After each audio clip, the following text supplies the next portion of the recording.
ఓం శ్రీ గురుభ్యో నమః. మిత్రులకు హృదయపూర్వక నమస్కారం. ఆత్మబంధువులకు మిత్రులకు హృదయపూర్వక నమస్కారం. ఇప్పుడు మనం ఆ అష్టకాన్ని తెలుసుకుందాం. ముందు అష్టకం తెలుసుకోవే ముందు ఒక చిన్న శ్లోకం అమ్మవారికి సంబంధించింది. అది కూడా నారాయణదత్త శ్రీమాల్ గారు శ్రీ నారాయణదత్త శ్రీమాల్ గారు వివరించారన్నమాట. అసలు కాళీమాత ఎవరు అని అడిగితే కనుక, అంటే కాళీమాత గొప్పతనం ఏంటి అని అడిగితే ఒక శిష్యుడు ఆయన చెబుతారనమాట. దక్షిణస్యాం దిశి స్థానే సంస్థితం ఖే సుతః కాళీ నామ్నా పలాయేత్ భీతియుక్త సమంతతః అతః సా దక్షిణ కాళీ త్రిషు లోకేషు గీయతే. అంటే కాళీమాత దక్షిణ దిశలో ఉండే యముడు కూడా కాళీమాత పేరు చెప్పంగానే పారిపోతాట. అంత అద్భుతమైన దేవత అనమాట కాళీమాత అంటే మృత్యువుని తరింపజేయటానికి కాళీమాత యొక్క ఉపాసన మనకు పనికొస్తుందన్నమాట. మృత్యు అంటే ఏంటంటే బేసిక్గా మనలో ఉన్న ప్రాణశక్తి యొక్క హెచ్చుదల కానీ తక్కువదల కానీ, లేదంటే మన డిసిప్లిన్ కానీ, ఇవన్నీ మృత్యు కానీ చెప్పుకోవచ్చు అనమాట. సో అందుకని కాళీమాత ఉపాసన అంటే ప్రాణశక్తి ఉపాసన అనమాట. సో అదంతా వేరే సబ్జెక్టు, ఇప్పుడు మనం అందులోకి వెళ్ళొద్దు. సో నెక్స్ట్ ఒక చిన్న ధ్యాన శ్లోకం ఉంది. ధ్యాన శ్లోకంలో యాక్చువల్గా 4-5 శ్లోకాలు ఉన్నాయి, కానీ నేను ఒకటే శ్లోకం చెప్పి ఇంకా మనం స్తోత్రంలోకి వెళ్దాం. గలద్రక్తముండావళీ కంఠమాలా మహాఘోరరావ సుదంష్ట్రాకరాళ వివస్త్రా శ్మశానాలయ మహాకాళకామాకులం కాళికేయం. గలద్రక్తముండావళి కంఠమాల.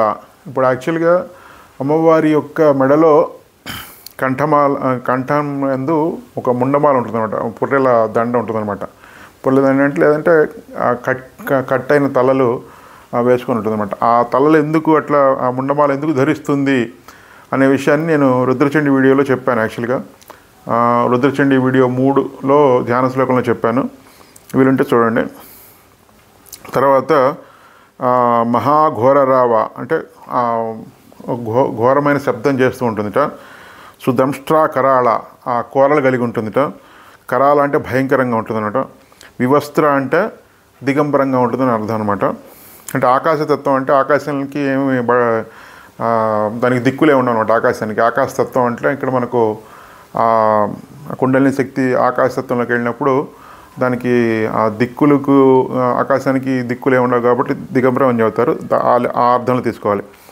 శ్మశానాలయ ముక్తకేసి, శ్మశానం అంటే శ్మశానంలో ఉంటుందిట. ముక్తకేసి అంటే దానికి ఇప్పుడు ప్రస్తుతం యోగానికి సంబంధించిన అర్థాలు ఎక్కువ నేను లోతుకు పోదలుచుకోలేదు. ప్రస్తుతానికి యాజ్ ఇట్ ఈస్గా తీసుకోండి, తర్వాత చూద్దాం. ముక్తకేసి అంటే కేశములు, విప్పబడిన కేశములు. మామూలుగా అయితే స్త్రీ ఏంటంటే కేశాలని ముడి వేసుకుంటుంది అనమాట, కానీ ఈమె వేసుకోలేదని చెబుతున్నాడు అనమాట.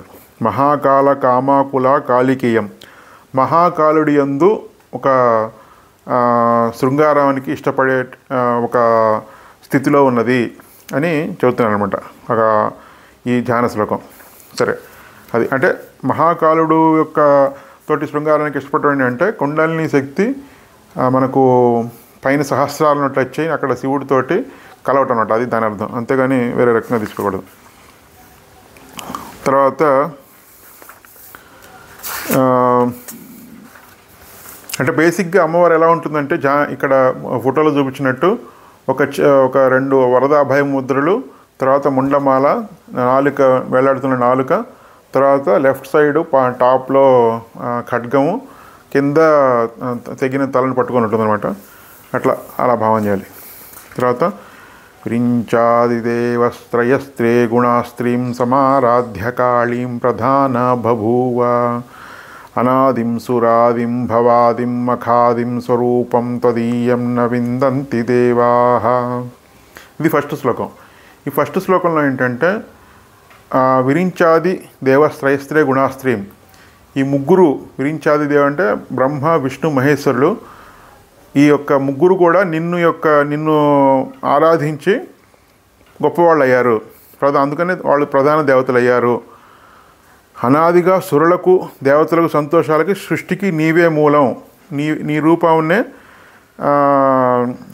అందరూ నీవే మూలం, కానీ నీ రూపాన్ని దేవతలు కూడా తెలుసుకోలేకపోతున్నారు అంటున్నాడు అనమాట. స్వరూపం తదీయంన విందంతి దేవా. ఇది రిపీట్ అవుతూ ఉంటుంది అన్ని శ్లోకాల్లో, 8 శ్లోకాల్లో ఈ యొక్క లాస్ట్ చరణం రిపీట్ అవుతూ ఉంటుంది అనమాట. స్వరూపం తదీయంన విందంతి దేవా అంటే నీ యొక్క సూక్ష్మ స్వరూపం ఏదైతే ఉందో అసలు నువ్వు ఎక్కడి నుంచి వస్తున్నావు, ఎట్లా చేస్తావు పనులు, ఏ రూపాన్ని ఎప్పుడు తీసుకుంటావు, ఏ రూపాన్ని ఎప్పుడు తీసుకోవు, ఎలా పనులు చేస్తావు అనేది ఎవరికి తెలియదు అనమాట. అచింత్యం అనమాట అది. సో అందుకని ఇది దేవతలకు తెలియకపోతుంటే ఇంకా మనుషులకి ఏం తెలుస్తుంది అని చెబుతున్నారు అనమాట ఆది శంకరాచార్య గారు. తర్వాత అమ్మవారిని ఇది యొక్క మెయిన్ ఏంటంటే త్రిమూర్తి స్వరూపం. ఇక్కడ ఏంటంటే మనం బేసిక్గా మనలో ఉన్న బ్రహ్మ విష్ణు రుద్ర గ్రంథుల్ని ఇక్కడ త్రిమూర్తి స్వరూపంగా తీసుకోవాలన్నమాట. తర్వాత సెకండ్ శ్లోకం. జగన్మోహినీయం తు వాగ్వాదినీయం సుహృదపోషణీయం శత్రు సంహారిణీయం వచస్తంభనీయం కిముచ్ఛాటనీయం స్వరూపం త్వదీయం న విందంతి దేవా. ముల్లోకాలను మంత్రముగ్ధులను చేసే శక్తివి నువ్వే. ఇంకా వాగ్వాదినీయం సుహృదపోషణీయం శత్రు సంహారిణీయం అంటే వాక్కు యొక్క శక్తి, దాన్ని బ్లాక్ చేయాలన్నా కానీ, వాక్కును బ్లాక్ చేయాలన్నా కానీ, లేకపోతే ధృతితోటి మాట్లాడాలన్నా కానీ, తర్వాత శత్రువుల్ని సంహరించాలన్నా కానీ, శత్రువులు అంటే అంతఃశత్రువులు కావచ్చు, బహిశత్రువులు కావచ్చు, ఈ రెండింటినీ కూడా బ్లాక్ చేయాలన్నా కానీ, ఇవన్నిటికీ ఒక అచింత్యమైన శక్తి నువ్వే అనమాట. అంటే దాని వెనకాల ఉండి నడిపించే ఒక లీలామానుష రూపం అంటారు చూసారా, లీలాశక్తి అంటారు చూసారా, అది ఎలా అయితే కనెక్ట్ చేస్తున్నది మనకు తెలియదు, కానీ అట్లా పనులు జరుగుతూ ఉంటాయి అనమాట. అట్లా ఒక అచింత్యమైన కార్యకారణానికి సంబంధించిన కనెక్ట్ చేసే ఒక శక్తివి నువ్వేని అంటాడు అనమాట. అయితే అంటే ఇక్కడ మనం అర్థం చేసుకోవాలి ఏంటంటే, మనకు ఎప్పుడైతే సాధన చేస్తూ ఉంటామో కుండలి శక్తి డిఫరెంట్ ప్లేసుల్లో ఉన్నప్పుడు, మన బాడీలో డిఫరెంట్ చక్రాల్లో ఉన్నప్పుడు మనకు డిఫరెంట్ టైప్స్ ఆఫ్ ఎనర్జీస్ వస్తాయన్నమాట. అంటే ఆ వాక్ శక్తి కానీ, దాని మీద కంట్రోల్ కానీ, తర్వాత అవన్నీ మనకు ఆటోమేటిక్గానే వస్తూ ఉంటాయి. సో దాన్ని ఎక్స్ప్రెస్ చేస్తున్నాను అనమాట అది. తర్వాత ఇయం స్వర్గదాత్రి పునః కల్పవల్లీ మనోజాస్తు కామాన్యదార్థ ప్రకుర్యాత్ తధాతే కృతార్థా భవంతి నిశ్చం స్వరూపం తదీయం న విందంతి దేవాః. అంటే ఇయం స్వర్గదాత్రి, ఈమెయే స్వర్గదాత్రి, కల్పవల్లి అంటే పునః కల్పవల్లి, మళ్ళీ మన కోరికలను తీర్చేదనమాట. మనోజాస్తు కామాన్ యథార్థ ప్రకుర్యాత్, మనస్సులో ఏదైతే మనకు కోరికలు ఉంటాయో దాన్ని యథార్థం చేస్తుందనమాట. అట్టా చేయటంలో ఎప్పుడు కృతార్థురాలు అవుతూ ఉంటుందన్నమాట. తదాతే కృతార్థ భవంతీతి నిత్యం, ఎల్లప్పుడూ ఆ యొక్క షూరిటీ కానీ, ఆ యొక్క క్లారిటీ కానీ బాగా ఉంటుందన్నమాట. కాళీమాత ఉపాసన చేస్తే అనమాట ఖచ్చితంగా జరుగుతుంటారు, ఫర్ షూర్ జరుగుతున్నారా, ఈ పని జరుగుతున్నారా, ఖచ్చితంగా వాడు పని చేసి పెడతాడరా అట్లా అంటుంటారు చూసారా. అట్లాగా మనకు ఆ ఇది వస్తుందన్నమాట, ఆ అసర్షన్ అనేది వస్తుందన్నమాట. స్వరూపం తధాతే కృతార్థ భవంతీతి నిత్యం, కృతార్థుడు అవుతారనమాట.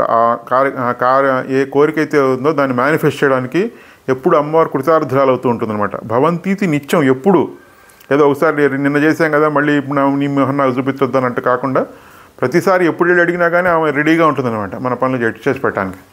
అంటే అట్ ద సేమ్ టైం మనం కోరికలు కూడా ఒక మితబద్ధంగా ఉండాలి, ఒక ధర్మబద్ధంగా ఉండాలి. మన అమ్మవారితో కూడా ఒక కరెక్ట్ కనెక్షను, అనుసంధానం కూడా చేసుకోవాలి. అప్పుడు she is ready to give all the Boon's అనమాట, దాని అర్థం అది. అటువంటి నీ యొక్క స్వరూపాన్ని, స్వరూపం తదీయం న విందంతి దేవ, ఇటువంటి స్వరూపాన్ని దేవతలు కూడా తెలుసుకోలేకుండా ఉన్నారు అని చెబుతున్నాను అనమాట. తర్వాత నెక్స్ట్, సురాపానమత్తాసు భక్తానురక్తాలసత్పూత చిత్తే సదా విర్భవస్తే జపధ్యాన పూజా సుధా దౌతపంక స్వరూపం తదీయం న విందంతి దేవాః. సురాపానమత్తాసు భక్తానురక్త, సుర అంటే దేవతలు స్వీకరించే ఒక రకమైన ఒక బ్లిస్ఫుల్ స్టేట్ ఆఫ్ మైండ్ అనమాట. మొత్తం అంటే మామూలుగా మనం అనుకునే సామాన్యమైన ఇది కాదు, ఒక బ్లిస్ఫుల్ స్టేట్ ఆఫ్ మైండ్, ఒక ఒక ధ్యానంలోని కానీ ఒక జపంలో కానీ లేదంటే ఒక యోగ స్థితిలో కానీ ఉండే ఒక బ్లిస్ఫుల్ స్టేట్ ఆఫ్ మైండ్ని సుర వాళ్ళ దేవతలు తాగే ఒక ఇదిని ఒక వాట్ టు సే ఒక డ్రింక్ని సుర అంటారనమాట. ఆ సురని ఆ సురని తీసుకోవటం వల్ల ఒక మత్తెక్కి ఉంటామంటే ఒక డిఫరెంట్ స్టేట్లో ఉంటామని దాని అర్థం. అతీంద్రియమైన అనుభూతిని సుర అంటారనమాట. అతీంద్రియమైన అనుభూతి.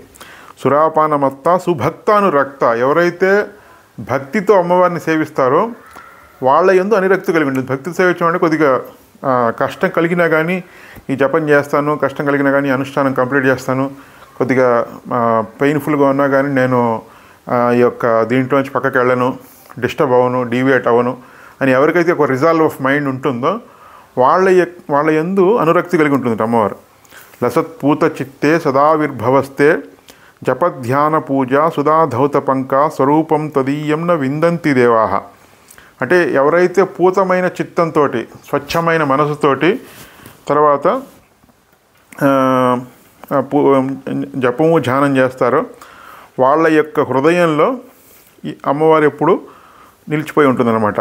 అంటే మనకు మా మనస్సు ఎప్పుడైతే ప్రశాంతంగా ఉండి క్లీన్గా ఉంటుందో మనం ధ్యానం చేసేటప్పుడు అమ్మవారు వాళ్ళకి దర్శనమిస్తుందన్నమాట. అది అక్కడ.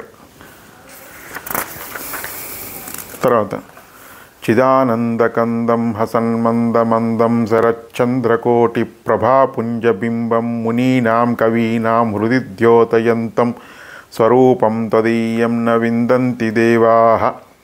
అంటే అమ్మవారు ఎప్పుడు ఒక మెల్లని మందహాసం అంటారు. చిదానంద కందం అంటే చిత్శక్తి అంటే చైతన్య శక్తి. ఆనంద కందం అంటే బాగా ఘనీభవించిన చైతన్య శక్తి అనమాట. ఆ యొక్క ఆనంద ఒక స్ఫురణ అనమాట. హసన్ మంద మెల్లగా నవ్వుతూ ఉంటుంది అనమాట. శరచంద్ర కోటి ప్రభాపుంజ బింబం కోటి చంద్రులు గనక వస్తే కనుక ఎలా ఉంటుందో అట్లా యొక్క ఆ కాంతి కిరణాల యొక్క బింబంలాగా ఉందన్నమాట అమ్మవారి ఫేసు, అమ్మవారి యొక్క ముఖం. మునీనాం కవీనాం హృది ద్యోతయంతం. ముని అంటే మౌనంగా తనలో తానే ఆ యొక్క మంత్రాన్ని జపించుకుంటున్నో లేకపోతే మౌనంగా ఆత్మవిచారం చేసుకున్నవాడు ముని అనమాట. తర్వాత కవీనాం. కవులు అంటే ఏంటంటే వాళ్ళకు ఒక దీంట్లోకి భావావేశంలోకి వెళ్ళిపోతారు. భావావేశంలోకి వెళ్ళిపోయి ఆ యొక్క దాన్ని అదే పనిగా దాన్ని థింక్ చేస్తుంటారు అనమాట. ఏదైనా ఒక క్రియేటివ్గా ఆలోచిస్తుంటారు అనమాట. అటువంటి వాళ్ళకి మాత్రమే అమ్మవారు దర్శనం ఇస్తుంట. అంటే భావదారిద్ర్యం ఉన్న వాళ్ళకి దర్శనం ఇవ్వదనమాట. అట్లాగే ఎక్కువగా మాట్లాడే వాళ్ళకి అమ్మవారి దర్శనం ఇవ్వదనమాట. హృది ద్యోతయంతం. ఆ హృదిలో ఇప్పుడు మనకు మహాకవి కాళిదాస్ గురించి తెలిసిందే కదా. సో అందుకని కవీనా అన్నాడు. అందుకని సో స్వరూపం తదీయం న విందంతి దేవాహ. ఆధ్యాత్మిక ఆనందం యొక్క స్పృహలో అనే ఆకాశంలో ఒక రూపం మరియు సున్నితంగా నవ్వటం ద్వారా నీ ఉనికిని సాధకులు అనుభూతి చెందుతారు అన్నాడు అనమాట.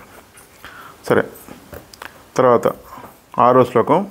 మహామేఘకాళీ సురక్తాపి శుభ్ర కదాచిద్విచిత్ర కృతిర్యోగమాయ న బాలా న వృద్ధ న కామాతురాపి స్వరూపం తదీయం న విందంతి దేవాహ.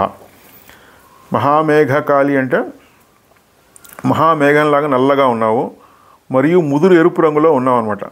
మళ్ళీ తెల్లగా ఉన్నావు ఒక్కోసారి. తర్వాత ఈ రకంగా విచిత్రమైన రూపాల్లో రంగుల్లో నువ్వు కనిపిస్తున్నావు. ఒక్కొక్క సిచ్యుయేషన్ బట్టి అమ్మవారు ఒక్కొక్క రూపం తీసుకుంటున్నాడు. నా బాల నా వృద్ధ నా కామాతురాపి స్వరూపం తదీయం న విందంతి దేవాహ.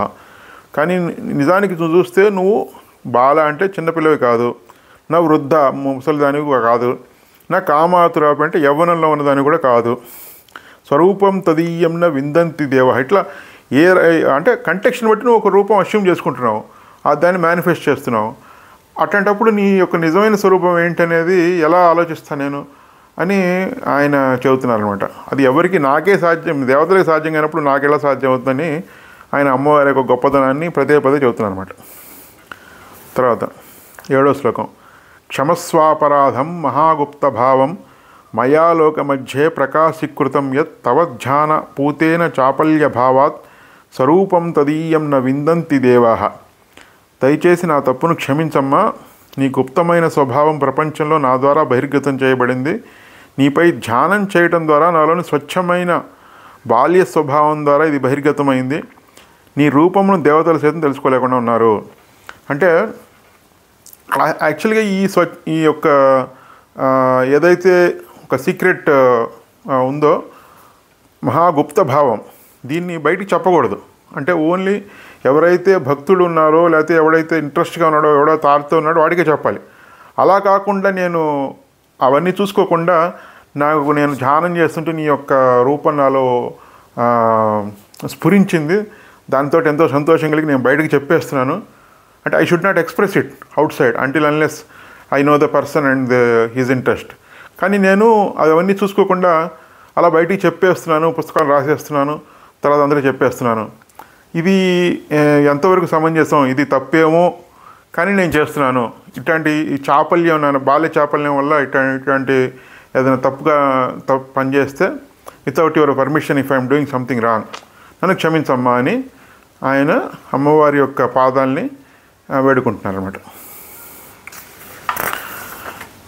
తర్వాత యది ధ్యాన చివరిలో 8 శ్లోకంలో అష్టకం కాబట్టి 8 శ్లోకాలు ఉంటాయి అన్నమాట. అష్టకం అంటే ఈ చివరి శ్లోకంలో దాని యొక్క ఫలితం ఏంటి, ఈ యొక్క అష్టకం చదివితే ఫలితం ఏంటనేది ఆయన చెప్పారన్నమాట. యది ధ్యానయుక్తం పఠేద్యో మనుష్య స్తదా సర్వలోకే విశాలో భవేచ్ఛ గృహే చాష్ట సిద్ధి మతే చాపి ముక్తి స్వరూపం తదీయం న విందంతి దేవాః. అంటే ఈ స్తోత్రాన్ని మనం ధ్యానయుక్తంగా పఠించాలి. అంటే ధ్యానయుక్తం అంటే కళ్ళు మూసుకొని ఆ యొక్క అమ్మవారి స్వరూపాన్ని జాగ్రత్తగా చూసుకుంటూ ఈ యొక్క దీంట్లో ఏదైతే భావం ఉందో దాన్ని మనకు కనెక్ట్ చేసుకుంటూ సమన్వయం చేసుకుంటూ భావాన్ని ధ్యాన స్వరూపాన్ని మనం గనక ఈ స్తోత్రాన్ని పఠిస్తే సదా సర్వలోకే పఠేద్యో మనుష్య, ఎవరైతే ఏ మనుష్యుడైతే ఆడ కావచ్చు మగ కావచ్చు ఎవరైనా కావచ్చు, సదా సర్వలోకే విశాలో భవేచ్ఛ అంటే వాడికి ఒక విశాలమైన దృక్పథం, విశాలమైన బ్రాడ్ మైండెడ్నెస్ అంటారు చూసారా, అట్లా అనమాట. ఒక మెచ్యూరిటీ ఆఫ్ మైండ్ అనేది వస్తుందన్నమాట. విశాలో భవేచ్ఛ గృహే చాష్ట సిద్ధి మతే చాపి ముక్తి స్వరూపం తదీయం న విందంతి దేవాః. అంటే వాడికి అష్టసిద్ధులు కలుగుతాయి అన్నమాట. అష్టసిద్ధులు అంటే తర్వాత చెప్పుకుందాం. అది తర్వాత ముక్తి కూడా కలుగుతుంది. ముక్తి అంటే అంటున్నట్టుగా ఉండి మనం ఇతరులను నొప్పక తానవ్వక తప్పించుకు తిరుగువాడు ధన్యుడు సుమతి అని వేమన శతకంలో చెప్పినట్టు ఆ యొక్క ఏ కంటెక్స్ట్లో ఎంతవరకు ఉండాలో అంతవరకే ఉండి పక్కకు వచ్చేటట్టు ఒక స్కిల్ అనమాట, ఒక ఆ టాలెంట్ లాంటిది మనకి అమ్మవారు ఇస్తుంది అనమాట. అదాన్ని ముక్తి అంటారు. ఆ ముక్తి కూడా కలుగుతుంది. అందుకని ఇటువంటి అద్భుతమైన ఇవన్నీ ఇచ్చేదాన్ని ఈ యొక్క నీ స్వరూపాన్ని ఎవరు తెలుసుకోలేకుండా ఉన్నారని ఆయన ఫలశ్రుతిగా చెబుతున్నారు అనమాట. అయితే మొత్తం మీద ఏంటంటే ఈ అష్టకం అదే పనిగా చేయటం వల్ల మనకు 2 లాభాలు ఉన్నాయి. ఒకటి ఏంటంటే అమ్మవారికి మనం సన్నిహితం అవటం, కనెక్ట్ అయ్యి దగ్గర కావటం. ఇప్పుడు ఏంటంటే ఎవరో తెలిసిన వాడికి ఆడియో కాల్ చేసి మనం మాట్లాడటం వేరు, కొద్దిగా తెలిసిన వాళ్ళకి ఆడియో కాల్ చేసి మాట్లాడటం వేరు. తర్వాత నెక్స్ట్ లెవెల్ ఏంటంటే వీడియో కాల్ చేసి మాట్లాడటం వేరు. ఇంకా నెక్స్ట్ లెవెల్ ఏంటంటే వాళ్ళని ఇంటికి వచ్చి వాళ్ళతో మాట్లాడటం వేరు, అట్లా అనమాట. సో ఇట్లా ఒక్కొక్కటి లెవెల్స్కి అది మనం దగ్గర అవుతూ ఉంటాం అనమాట. దానికి ఈ అష్టకం పనికి వస్తుంది. సో తర్వాత ఇంకోటి ఏంటంటే మనకి ఏదైనా ప్రాబ్లమ్స్ వచ్చినప్పుడు, సో అదొక పద్ధతి, మన అమ్మవారికి ఎంత సన్నిహితం అవుతుంది. రెండో పద్ధతి ఏంటంటే మనకి ఏదైనా ప్రాబ్లమ్స్ వచ్చినప్పుడు ప్రాబ్లమ్స్ సాల్వ్ చేయడానికి ఎవరైనా ఉన్నారా, లేకపోతే మనకి ఏదైనా గైడెన్స్ ఉందా, లేదంటే మనకి ఎవరైనా హెల్ప్ వస్తారా అని మనం ఆలోచిస్తాం. అట్లాంటప్పుడు కూడా ఈ యొక్క అష్టకాన్ని ముఖ్యంగా ఈ 3వ శ్లోకం ఏదైతే ఉందో, ఇయం స్వర్గదాత్రి పునః కల్పవల్లి మనోజాస్తు కామాన్యథార్థ ప్రకుర్యాత్ తథాతే కృతార్థ భవంతీతి నిత్యం స్వరూపం తదీయం న విందంతి దేవాః. ఈ శ్లోకాన్ని చదివి కాళీమాత జపం చేస్తే మీకు తప్పకుండా ఒక రెస్పాన్స్ వస్తుందన్నమాట మదర్ నేచర్ దగ్గర నుంచి. సో ఈ యొక్క విషయాలు కొన్ని దృష్టిలో పెట్టుకొని ఈ కాళీ అష్టకాన్ని మీరు తప్పక సద్వినియోగం చేసుకుంటారని నేను మనసారా ఆశిస్తున్నాను. శుభం భూయాత్. స్వస్తి.